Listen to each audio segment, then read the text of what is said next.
Bueno, hoy vamos a ver, chicos, el tema, el rubro que sigue, que es uno de los más importantes, el rubro bienes de uso, que va a entrar al parcial. Al final el parcial, ¿cuándo lo dejamos? Para la semana que viene, sería, ¿no? El 10 habíamos dicho. ¿O yo estoy equivocada? No. Sí, sí, me parece que sí, pero. Sí, el 10 habíamos dicho. Bueno, cualquier cosa que estén practicando para el parcial, porque lo vamos a hacer el martes a esta hora, ¿sí? Me avisan, me mandan mail, lo que sea, o me preguntan por el Instagram, me van preguntando. La modalidad del parcial va a ser muy parecida a la del primero, así, preguntas para contestar, y que obviamente a lo mejor las van a tener que hacer al costado, en una hoja, en un papel, y poner los resultados de acuerdo a las variaciones que nosotros les pongamos. A lo mejor le decimos, por ejemplo, para bienes de uso, cómo haría el asiento, y bueno, elegir cuál sería la opción. Bueno, para no perder mucho tiempo, a ver que hay justo un chat, no sabía que el parcial ya estaba definido. ¿Hay algún tema hasta ahora de los que dimos que no entre? No. Hasta ahora va a entrar, o sea, de los de la primer parte, ya los dejamos. Digamos, al parcial va a entrar caja y bancos, créditos, inversiones, bienes de cambio y bienes de uso. Esos 5 tenemos para el segundo parcial, que es la semana que viene. Bueno, empezamos con bienes de uso. La palabra bienes de uso es, a ver, tengo justo a lo mejor otro chat. Lucio, el parcial va a ser el martes en el horario mío, en esta hora. Bueno, empezamos con bienes de uso. Como yo les venía diciendo para todos los rubros, lo primero que le pongo, que me interesa que vean esto, es la ubicación del rubro dentro del estado de situación patrimonial. Y fíjense que acá tenemos a bienes de uso marcado dentro del activo no corriente, justamente porque se considera que son bienes que van a superar el ejercicio calendario. Fíjense que ya vimos disponibilidad de ver, esto les viene bien para saber los temas. Ya vimos disponibilidades o caja y bancos, vimos inversiones, vimos créditos, bueno, otros créditos que entran en créditos, bienes de cambio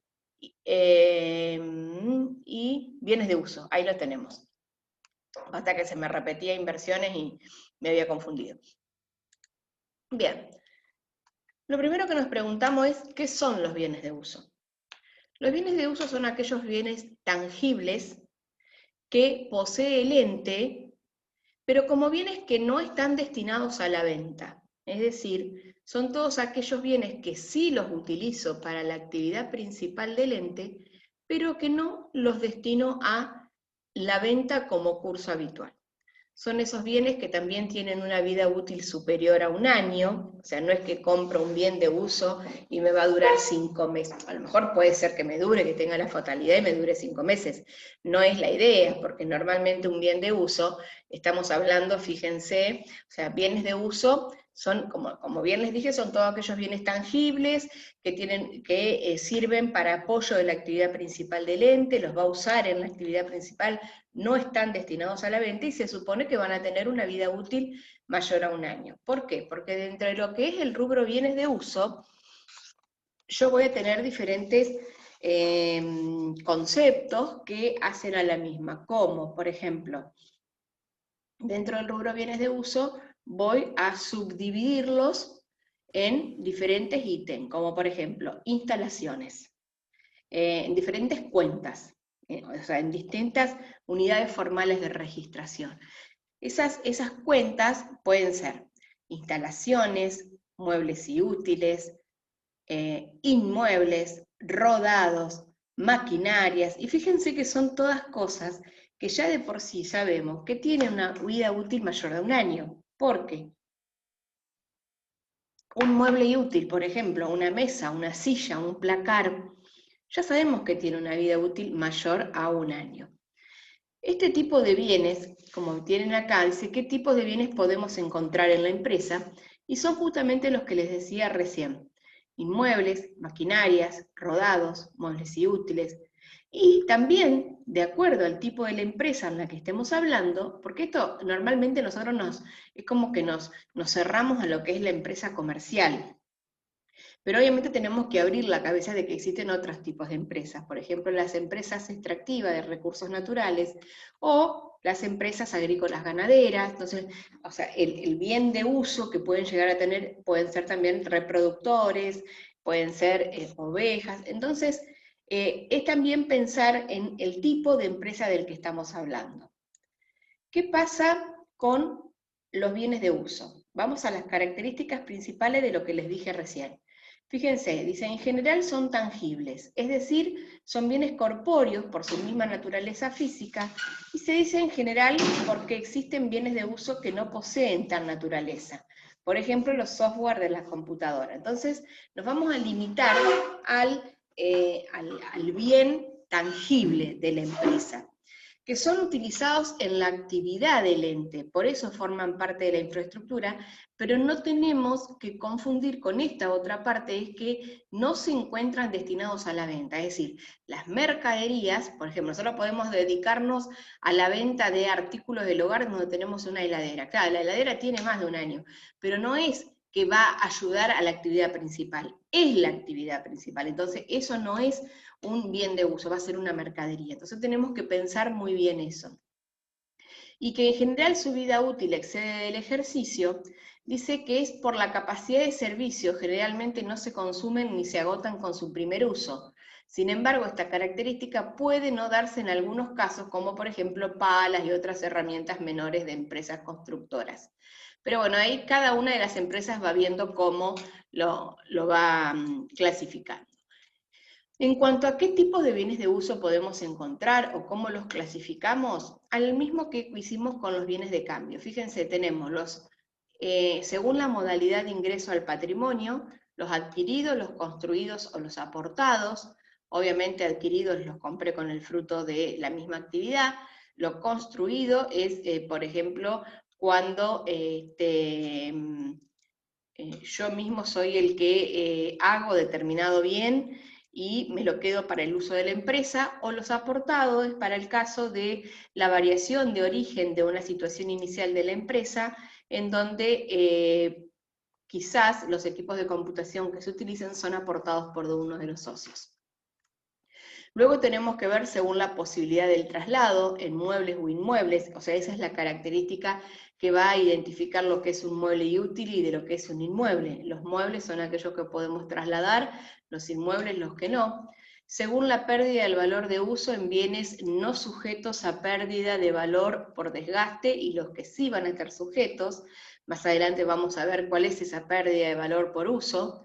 Según la actividad de la empresa, en bienes de uso comercial, agropecuario, industrial, que es lo que vimos recién.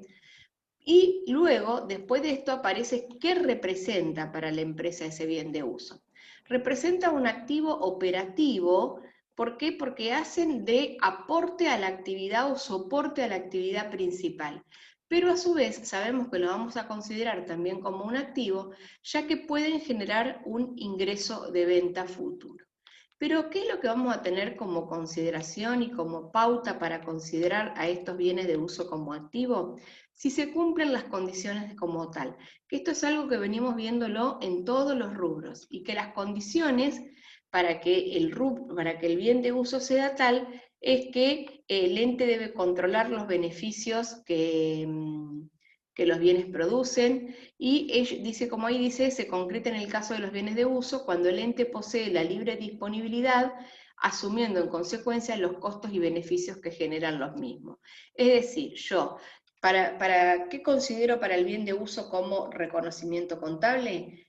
Que haya existido o que haya nacido por un hecho anterior al mismo, que lo pueda dar un valor monetario y a su vez que tenga la libre disponibilidad del bien. Esa libre disponibilidad va a estar dada por la propiedad del bien de uso en parte de la empresa.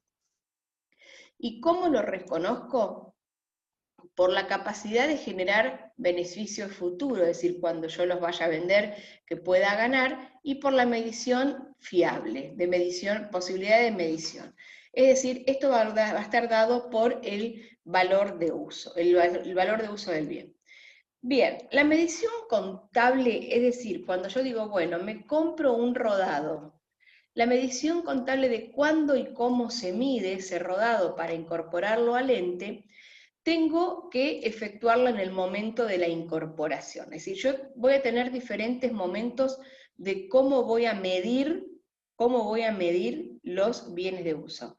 En el momento de la incorporación o el alta, en el momento de la salida o el consumo, es decir, la baja, y al cierre del periodo. Fíjense que hay 3 momentos fundamentales de medición de esos bienes de uso. Incorporación o alta, es decir, cuando compro el bien de uso. La baja o el consumo, es decir, cuando, por ejemplo, el consumo se da con esto, con la baja, es decir, vendo el rodado que había comprado. Bueno, ahí tengo que darlo de baja del patrimonio. O también existe un tercer momento que tengo que tener en cuenta, que es al cierre del periodo por el desgaste, que a eso es lo que vamos a llamar depreciación. ¿Cuál es el criterio que sí o sí voy a tener en cuenta para esa medición inicial del bien cuando lo incorporo? Costo. Lo mismo que hicimos para bienes de cambio.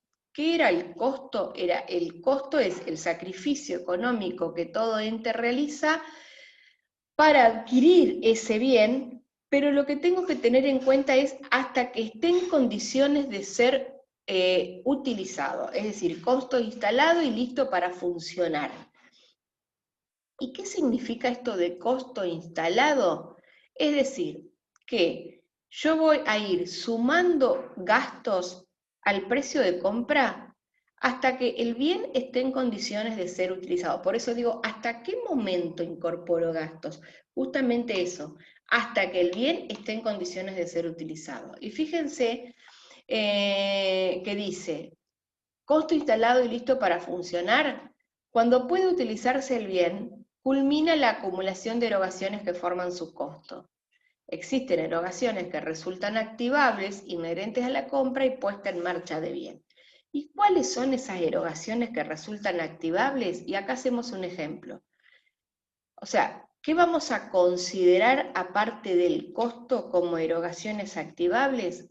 El flete por el transporte hasta la empresa, seguro sobre el bien durante el tiempo que se encuentra en tránsito, gastos de carga y descarga, gastos de escrituración, impuestos y derechos aduaneros no susceptibles de recupero por el comprador, gastos de montaje e instalación, gastos de prueba, gastos de ensayo, gastos de entrenamiento. Son todos gastos que pueden que se tengan que abonar como consecuencia de la compra y que los sean necesarios para que yo pueda usar el bien. ¿Sí? Ahora, si los hago, pero que no son necesarios para el uso, entonces ahí son gastos, no es activable. Dice, medición a la incorporación. Al momento de incorporación al patrimonio, si se trata de una adquisición, es decir, que lo compré, precio de contado más gastos necesarios para ser utilizado, lo que dijimos hasta recién. Y obviamente se van a deducir aquellos importes recuperados en el proceso. O sea, ¿cuál va a ser el costo por el cual lo ingreso? Costo más gastos necesarios para la puesta en marcha del bien, menos las deducciones o bonificaciones que puedan recuperarse. Cuando se produce, ¿en qué costos incurrí para la producción de ese bien? Que va a estar dado por la materia prima, la mano de obra y la carga fabril. Y obviamente se van a deducir todos importes recuperados. Los recibidos por la donación en cuanto al valor corriente y los aportados por los socios en cuanto al valor corriente. Es decir, estos 4 valores, ¿qué valor voy a tener que anotar en el debe en el momento en que le doy de alta a ese bien de uso? Luego digo, bueno, analicé el valor en el inicio, pero tengo que ver qué pasa al cierre y en las bajas. Bueno, las tareas previas a la medición dice que hay que hacer un relevamiento de los bienes de uso detallando por cada uno el valor de ingreso al patrimonio, la vida útil, el valor de recupero y las depreciaciones acumuladas. esa medición, o sea, ¿a qué nos va a llevar? Que el valor residual o el valor de libros es igual al valor de costo o valor de origen menos la depreciación acumulada al cierre. O sea, ahora esto puede parecer un chino, pero vamos a ir desmenuzándolo, porque quedamos bien tranquilos, y eso sé que lo saben, que voy a evaluar el bien cuando lo incorporo al ente, costos más gastos necesarios. Ahora, ahí ingresa el bien, visto, por ejemplo, rodados a caja por 1 millón de pesos. ¿Qué hago? Paso ese asiento al mayor. Se inicia un nuevo mayor de rodados debitado al debe por 1 millón. Entonces, fíjense, si vamos a los libros y yo voy al mayor, ¿qué digo? Tengo un rodado de 1 millón de pesos. Ese lo compré en enero. Ahora, ¿qué pasa? ¿Cuáles características podían tener estos bienes? Es que se van gastando, se van agotando, se van depreciando. Esa depreciación, ese desgaste que van teniendo los bienes, es un resultado negativo que necesariamente la empresa debe imputar, registrar, en cada uno de los cierres de los ejercicios como asiento de ajuste al cierre. ¿Por qué como asiento de ajuste al cierre? Bueno, porque después que hice todos los asientos que hacen a la actividad principal del ente, tengo que decir, bueno, a ver, ¿cuáles asientos tengo que hacer para dejar la contabilidad realmente valuada con la realidad? Y la realidad hoy me dice que ese auto que yo compré en 1 millón de pesos en enero, hoy en diciembre no sale 1 millón de pesos. ¿Por qué? Porque ya se gastó un poco, ya gastó cubierta, ya gastó parte de, no sé, no entiendo mucho de motor, de todas esas cosas, pero se fue desgastando. Y ese desgaste propio que tienen los bienes hay que ajustarlo al cierre. ¿Con qué cuenta se va a ajustar? Obviamente con una cuenta de resultado negativo que la vamos a llamar depreciación rodados, depreciación maquinarias, depreciación muebles y útiles, depende del tipo de bien que estemos depreciando. Quiere decir que al cierre del ejercicio me van a quedar 2 mayores, porque esa depreciación va a registrarse contra una cuenta regularizadora del activo que la vamos a llamar depreciación acumulada. ¿Y por qué regularizadora del activo? Ustedes recuerden que las cuentas regularizadoras son aquellas que justamente nacen como consecuencia de que existe un activo que necesita una regularización de su saldo. ¿Y para qué nacen? ¿Y para qué lo vamos a usar al cierre? Quiere decir que si yo al cierre hago la registración de la depreciación como depreciación rodados a depreciación acumulada rodados, y eso lo pase al mayor, se me van a generar 2 mayores nuevos. Depreciación rodado como cuenta de resultado negativo y depreciación acumulada como cuenta regularizadora del activo. ¿De cuál activo? Del rodado que le dio origen. Entonces, si yo, como asesor contable o como algo que entiendo en los balances, miro los balances y voy a tener, por un lado, la cuenta rodado valuada en 1 millón de pesos y por otro lado, una cuenta que dice depreciación acumulada, entonces yo ya sé qué es lo que se gastó en el primer año, no sé, 200.000 pesos. Entonces, digo, bueno, si esta es regularizadora, tiene saldo contrario a la que le dio origen, digo, bueno, 1 millón de pesos menos 200.000, quiere decir que para la contabilidad, ese rodado al cierre del ejercicio tiene un valor contable, un valor de libros de 800.000 pesos, que en la contabilidad ese valor contable o ese valor de libro se llama valor residual. Es decir, el valor residual es aquel que voy a determinar el valor de origen, el 1 millón de pesos del ejemplo que estamos dando, menos la depreciación acumulada al cierre, los 200.000. ¿Qué pasa con ese rodado al ejercicio siguiente? Sí, lo seguí usando en situaciones normales, no pasó nada, no lo vendí, no se me quemó, no me lo robaron, no pasó nada.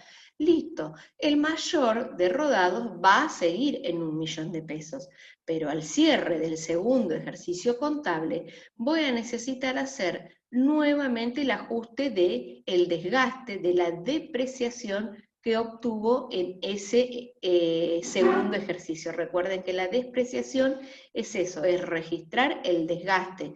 ¿Y cómo lo voy a registrar? Con una cuenta de resultado. Entonces, el segundo ejercicio voy a volver a hacer depreciación a depreciación acumulada de vuelta por 200.000 pesos.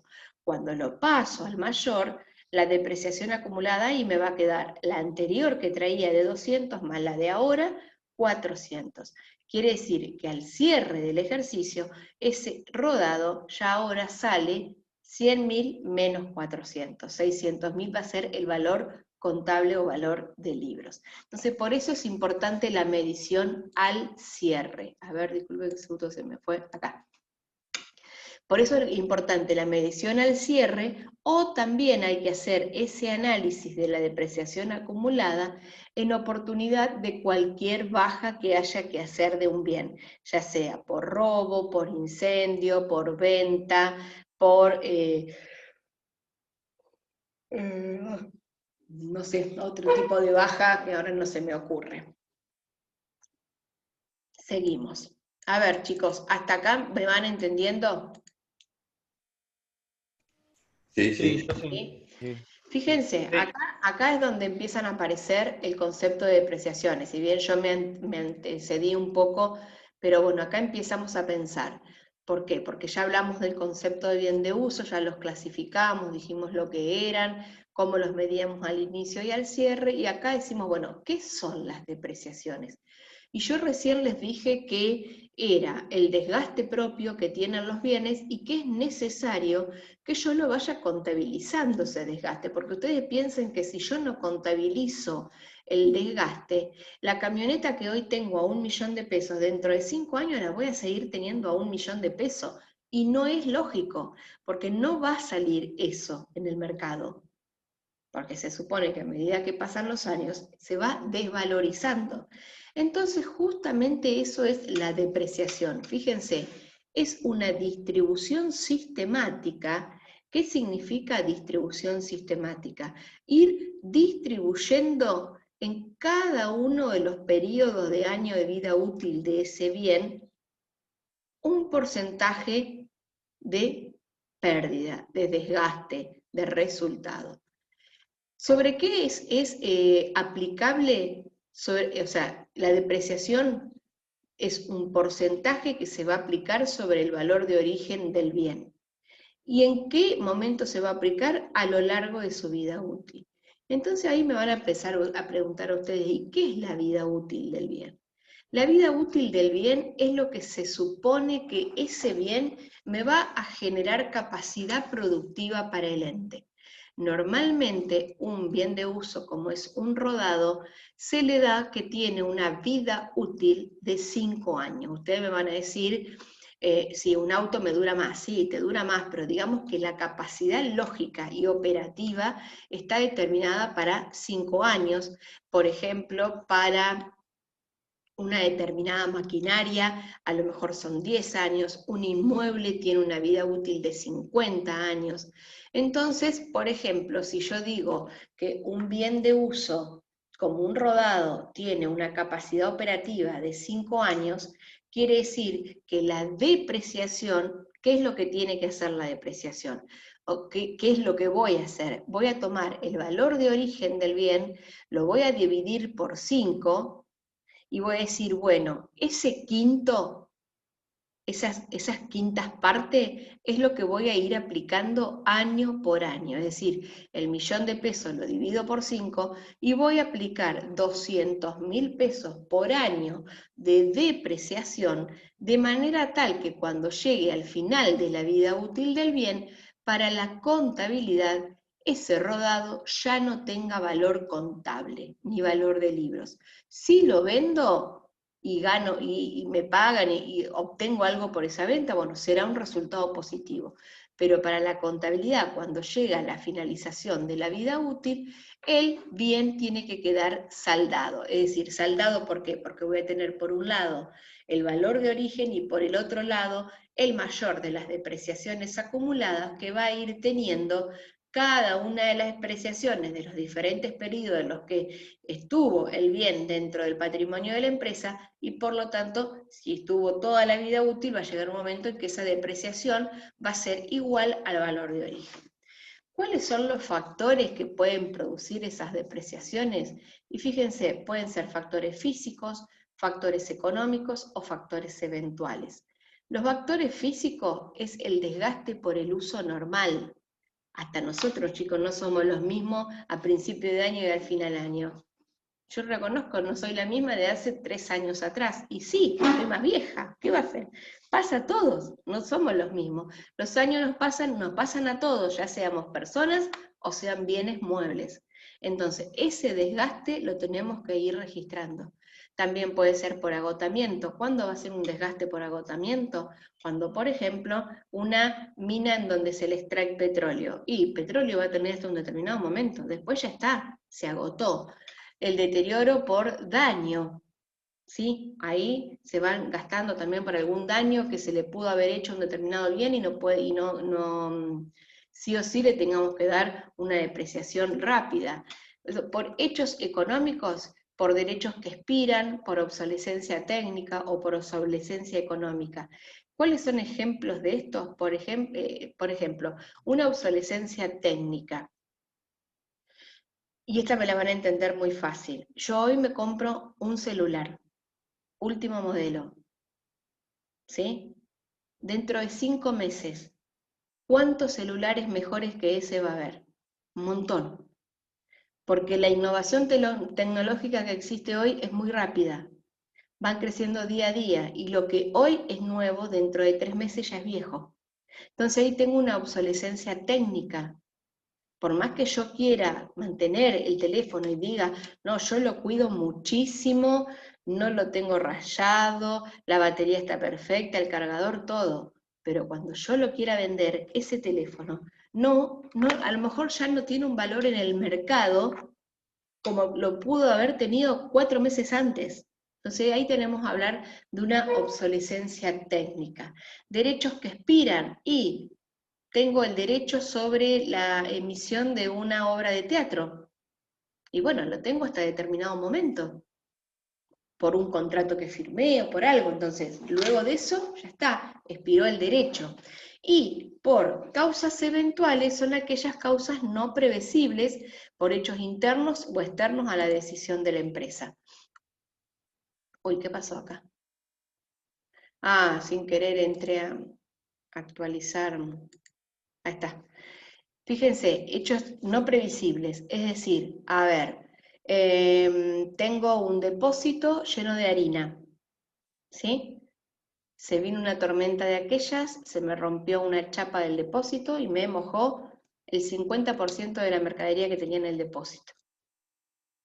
Ahí que tengo, una pérdida, o sea, ahí no lo pongamos por harina, porque pasa más por bien de cambio. Pongamos, a ver,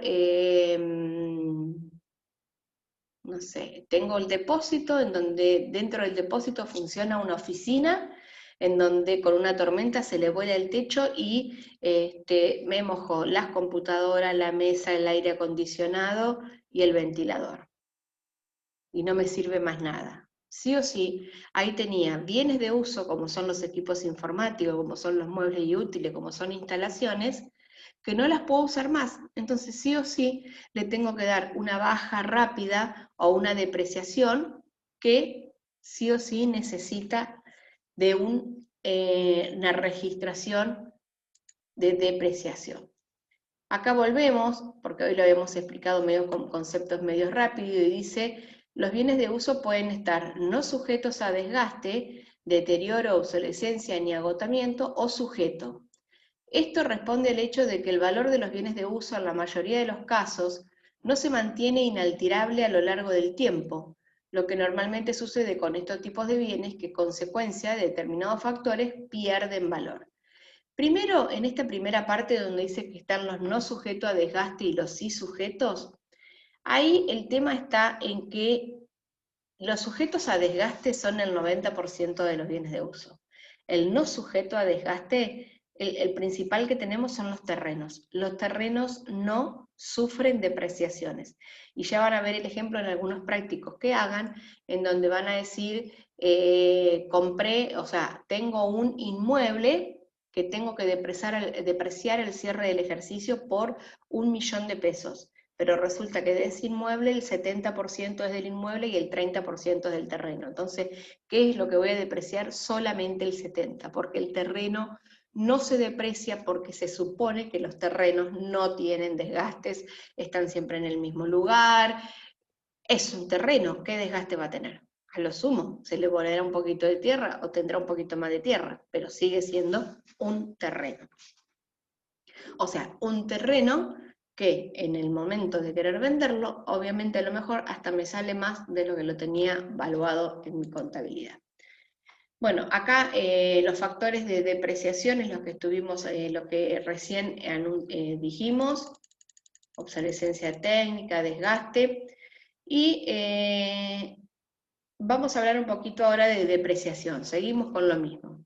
Fíjense, dice, la depreciación de un bien estará definida en función de la estimación de la capacidad de servicio que el bien tenga para el ente. ¿Qué significa esto? La depreciación yo dije que era una distribución sistemática del valor del bien. ¿Distribución en qué tiempo? En la cantidad de años de vida útil que el mismo tenga para la empresa. ¿Y qué va a ser la vida útil? La cantidad de años que se supone ese bien le va a brindar capacidad operativa al ente. Entonces, la depreciación va a estar definida en función de la cantidad de años de vida útil que el bien tenga para el ente. Acá que dijimos es la capacidad de servicio. El reconocimiento contable de la depreciación, ¿qué es lo que pretende? Distribuir el costo del bien a lo largo de los periodos contables en los que el dicho bien prestará servicios. Esto no es nada más ni nada menos de lo que les dije recién. Los 100.000 pesos, el millón de pesos dividido 5 años.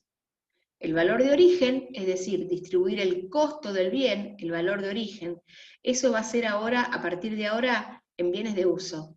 El costo al cual terminé de incorporar el bien a la contabilidad, ya sea costo, precio de contados más gasto necesario, es decir, hasta el momento en que incorporé, de ahora en más lo vamos a empezar a llamar valor de origen.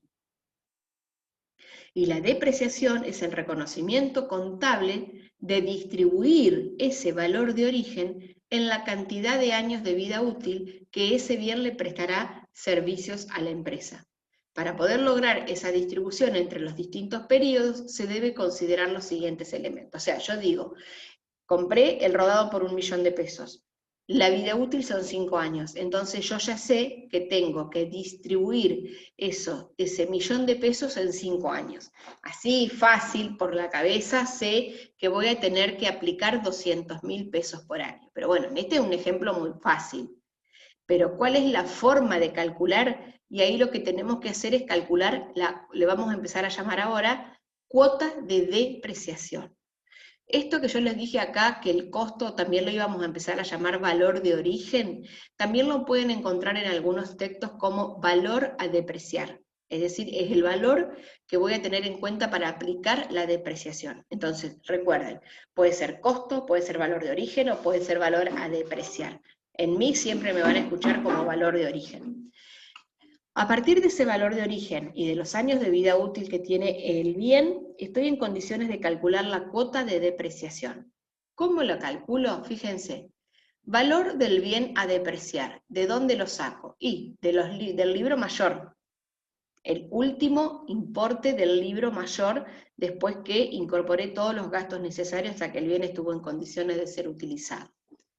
Después va a existir otro concepto que es el valor de recupero. ¿Qué es el valor neto de recupero?